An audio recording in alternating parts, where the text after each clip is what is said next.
बिस्मिल्लाहिर्रहमानिर्रहीम। अस्सलाम वालेकुम। दो शख्सियतों का ईमान लाना। हज़रत तुफ़ैल रज़ी अल्लाह अन्हु बिन उम्र दोसी का ताल्लुक यमन के हुक्मरान खानदान से था। वो कबीला दोस्त के सरदार थे। शायरी और दानिशमंदी की वजह से अरब में मारूफ थे।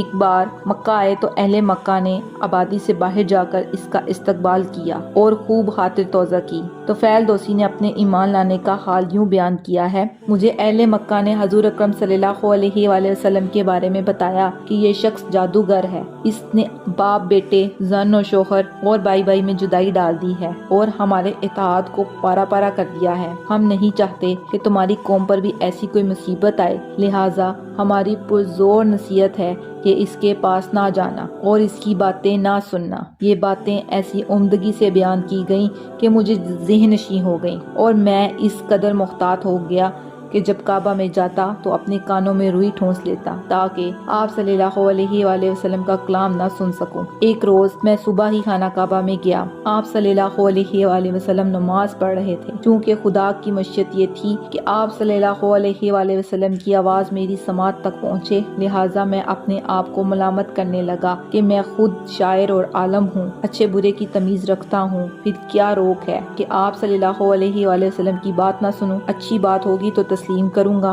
वरना मुस्तरद कर दूंगा। ये इरादा करके रुक गया। जब आप सल्लल्लाहु अलैहि वसल्लम नमाज से फारिग होकर घर जाने लगे, मैं पीछे पीछे हो लिया। जब मकान पर हाजिर हुआ तो आप सल्लल्लाहु अलैहि वसल्लम को पूरा अहवाल बताया और अल्लाह का कलाम सुनाने की दरख्वास्त की। आप सल्लल्लाहु अलैहि वसल्लम ने कुरान पढ़ा। बाखुदा मैंने ऐसा पकीज़ा कलाम कभी ना सुना था जो इस कदर नेकी और इंसाफ की हिदायत करता हो। बस इस तरफ तुफ़ैल उम्र दोसी इसी वक्त ईमान ले आए और इनके जरिए इस्लाम का पैगाम यमन तक पहुंच गया। दिल बेदार हो तो कुरान मोजज़ाना तसीर रखता है, बशर्त ये कि कुरान समझकर पढ़ा और सुना जाए। अबू ज़र गफ़ारी रज़ी अल्लाह अन्हु यसरब में रहते थे। जब उन्होंने हज़ूर अकरम सल्लल्लाहु अलैहि वसल्लम की रिसालत के बारे में खबर सुनी तो अपने भाई अंस को आप सल्लल्लाहु अलैहि वसल्लम से मुलाकात करने और इस्लाम के बारे में मालूमात हासिल करने के लिए मक्का भेजा। अंस एक माहिर ज़ुबान और मरूफ शायर था। इसने आप सल्लल्लाहु अलैहि वसल्लम से मुलाकात की और अपने भाई अबू ज़र को बताया कि आप सल्लल्लाहु अलैहि वसल्लम नेकी करने और बुराई से बचने का हुक्म देते हैं। अबू ज़र खुद मक्का आए। उनकी सनाशाई नहीं थी और किसी से पूछना भी गवारा ना था। आबे ज़मज़म पीकर खाना काबा में लेट गए। हज़रत अली रज़ी अल्लाह अन्हु खाना काबा में आए